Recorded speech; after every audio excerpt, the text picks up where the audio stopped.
everyone. Welcome to the Iowa State University Extension and Outreach Homeowner Pesticide Safety Series.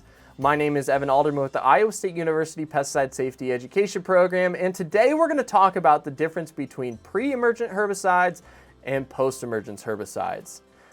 Now, if you've ever run into an issue where you have weeds in your landscape, whether that be your home lawn or your garden bed, you've probably gone to the big box store and you've come across a picture that looks like this.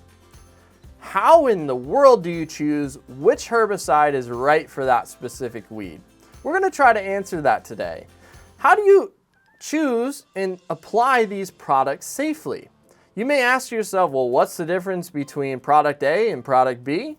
Why is this one so much more expensive? Well, it's more expensive because it's probably better. Well, not always the case. And you may ask yourself, if you're ever familiar with killing any types of weeds, can't I just use Roundup? Well, you don't always want to use Roundup. So today we're going to talk about the difference between what a post-emergent herbicide is and what a pre-emergent herbicide is. A pre-emergent herbicide is going to be applied to an area prior to weed emergence. Well, now you don't have a crystal ball to look into to see when a weed is going to emerge, so typically there's several different times a year where you can apply a pre-emergent to reduce the likeliness of that weed from emerging.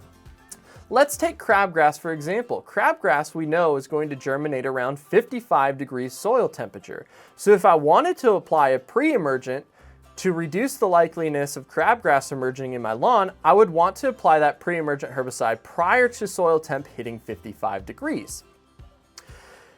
Generally, a pre-emergent herbicide is going to work best on annual weeds. Annual weeds come back every year from a seed, whereas perennial weeds do not come back every year from a seed.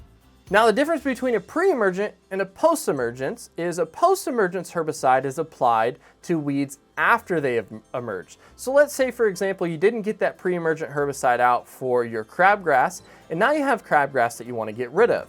You're going to apply a post-emergent herbicide to that crabgrass to eliminate it from your lawn or your landscape. Now, the key with a post-emergent herbicide is the more mature that weed is, or the longer it's been growing in the ground, the more difficult it is going to be to kill. So if you're going to use a post-emergent herbicide to eliminate any weeds from your landscape, you need to make sure to do it early on. Again, whenever applying a pesticide, make sure to read and follow all the label directions. It is against the law to use the product in any way inconsistent with how it is labeled. So today, pre versus post-emergence. Pre-emergent herbicides go out before the weed has emerged, and post-emergence products are applied after the weed has emerged. Don't fret when you walk into your big box store and see 30 different choices. You will find the right one for your specific job. Again, my name is Evan Alderman with the Iowa State University Pesticide Safety Education Program. Thank you so much for joining us, and we'll see you next time.